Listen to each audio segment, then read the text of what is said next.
guys, welcome to this brand new ASMR video. Today I have a special occasion. I will be over explaining how this DJ controller works. I will be teaching you how to DJ step by step. Every button, I will over explain everything. And it's all to make you sleep. So, this is a DJ controller by Pioneer. Pioneer makes all the industry standard DJ controllers and CDJs. So, first off, you should know the difference between a controller and a CDJ.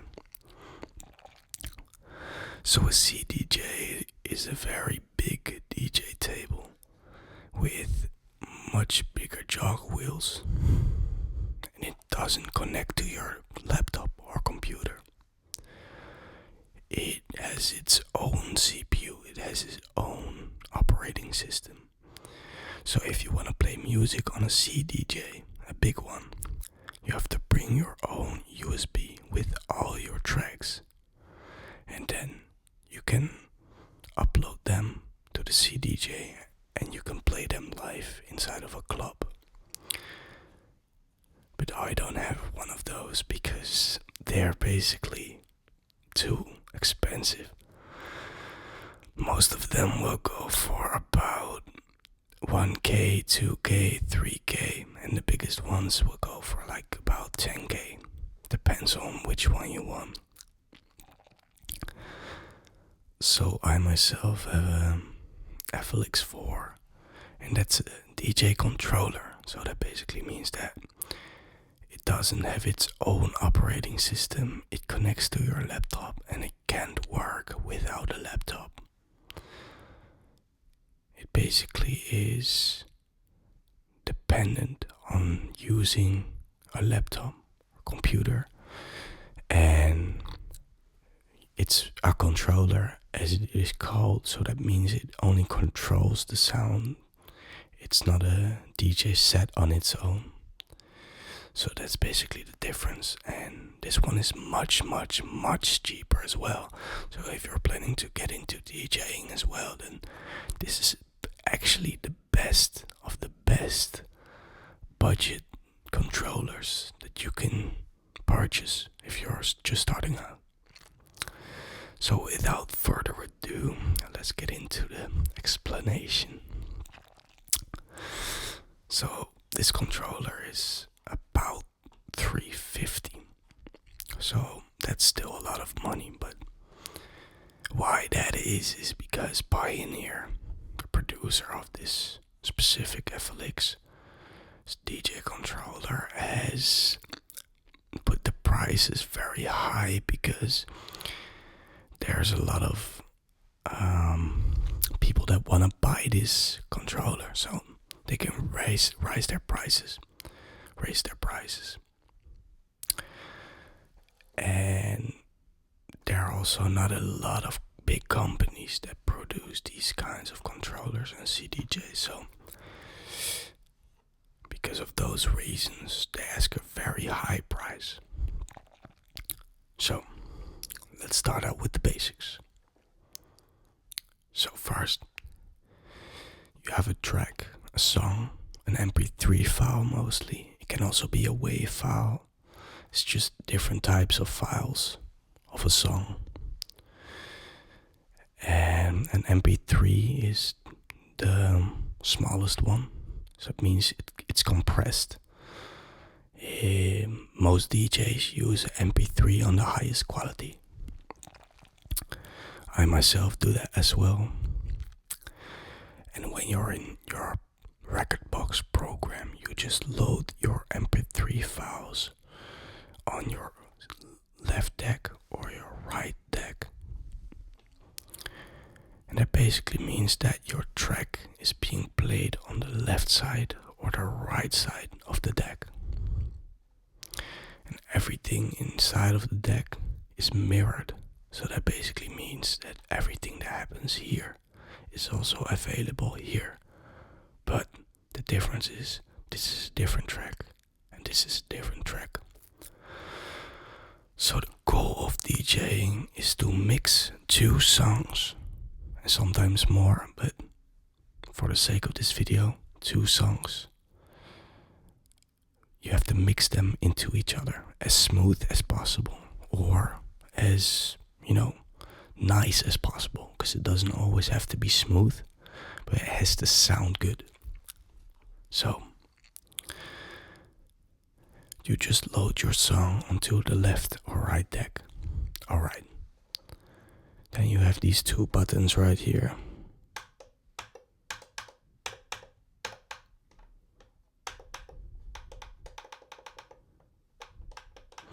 They're not lighting up at the moment, but this is basically a play button and this is a cue button. So a play button, it plays the track instantly, like that, and then it goes. The cue button is a button that plays the track as long as you keep pressing it. So now the track plays. When I release, it stops playing and it resets back to the place where you had left the cue. So for example, if I put the cue at the beginning of the song, I press it and I release it, it resets back to the start of the song, and then I can do it again.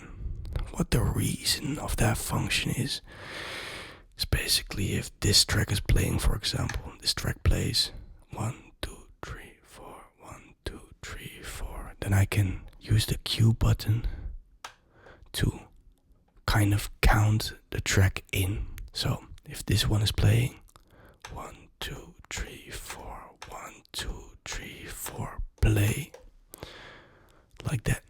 So the cue button is basically made to get your tempo tapping on time. So when you really want to put in the track, it is aligned with the tempo and grid of the other song.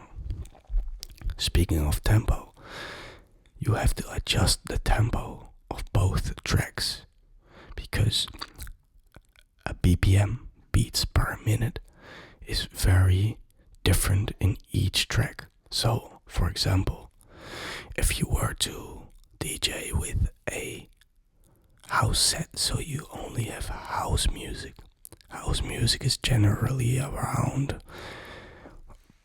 120 to 130 BPM, sometimes 140. And with this slider right here, you can make it faster or slower. So for example, we have a track here that plays at 120 BPM, and we have a track here that we want to mix in that's playing at 130.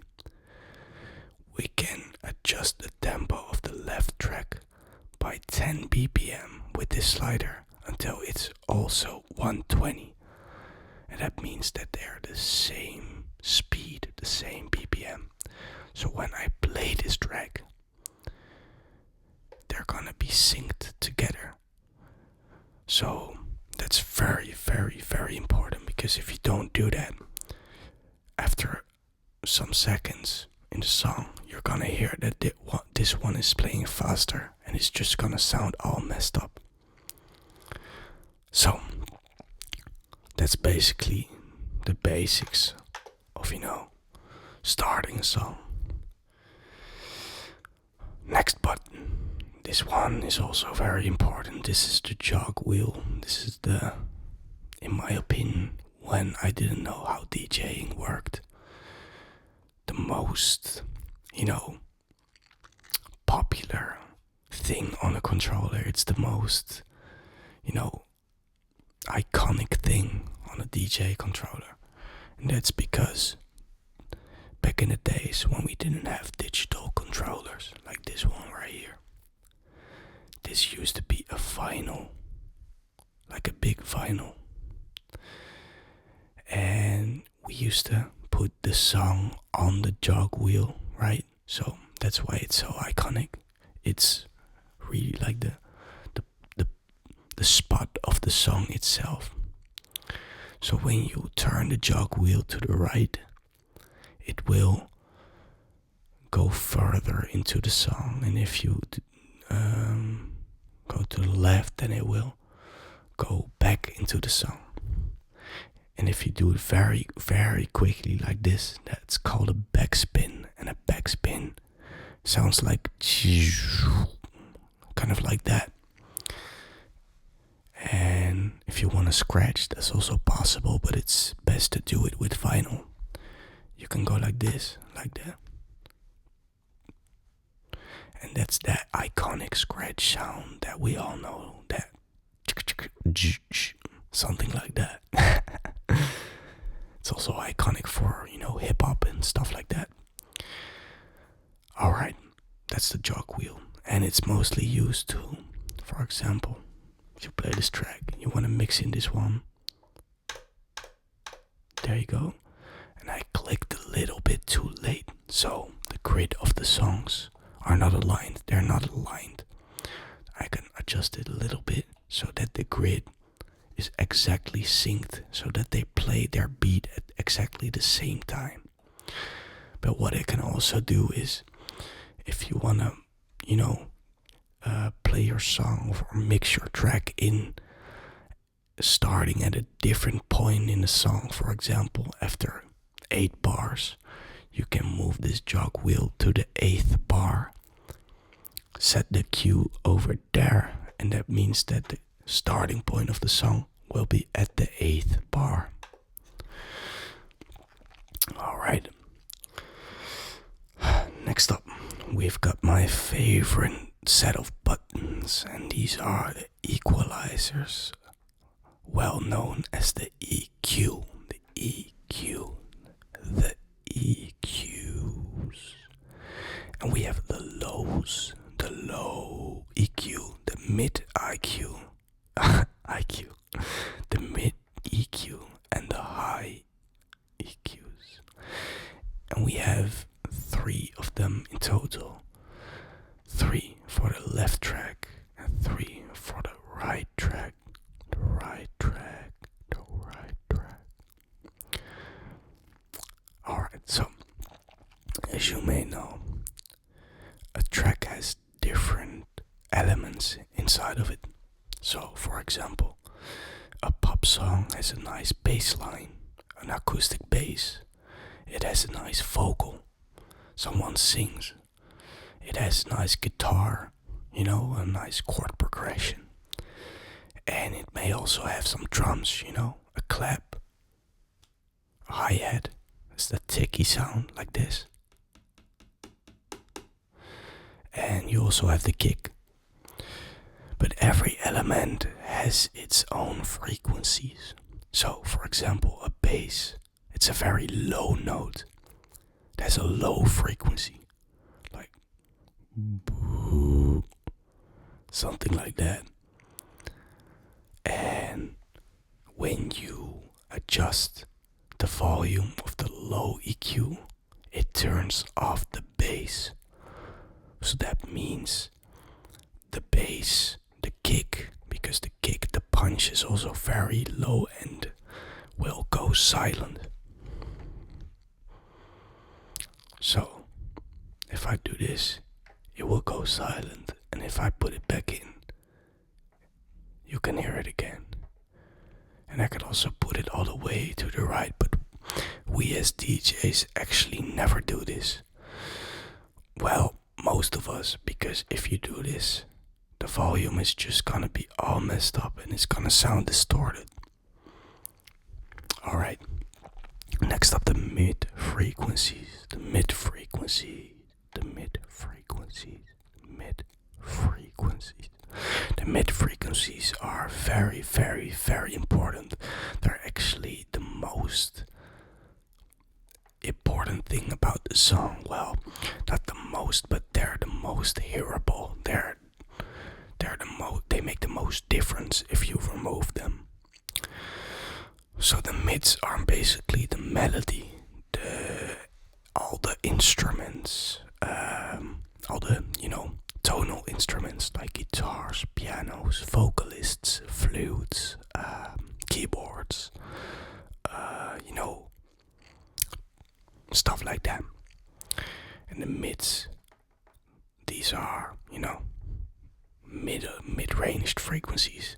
They're in between the lows and the highs, and if you cut these out, you will only hear bass and some very, very high sounds. So if you cut those out, you will basically not hear the character of the song. You will basically not hear what is being sung, what is being played, what instruments are being played. So this is a very important thing. I'll get back into it. But next up we have the high frequencies, and I want to explain these first before I explain what to do with them. So these high frequencies, they're for the drums, the high drums, the clap, the high frequencies of the vocal, the S sounds, the kind of the intonation, the expression of the voice. These are the frequencies that make the attentive sound, the sound that grabs your attention, that kind of, it has a very nice volume, and it gives character and energy to the song. So highs, if you cut out the highs, it will sound more muffled. So if you have a track and you cut out the highs, you will just hear the melody and the bass, but you won't hear the vocals as well, and you won't hear the drums, and you won't hear the nice crispy frequencies of a guitar, for example. So the song loses character. So how to use these? Well, DJing is all about contrast. It's all about contrast. So if you're playing the left song like that, you're bringing in your right song. 1, 2, 3, go. And the volume is down. These are just volume faders of the left and the right track, right? So you bring in your right track. 1, 2, 3, go. The volume is down, so we can't hear the song I just mixed in on the speakers, but it is playing in the program. So when I put it up, it's people can hear it. So I just wait. Okay, so I bring it in.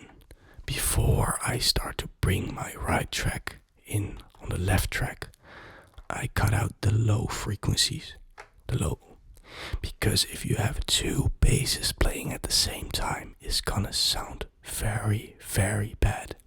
So, like, the number one rule of DJing in house music specifically is never have two low ends playing at the same time.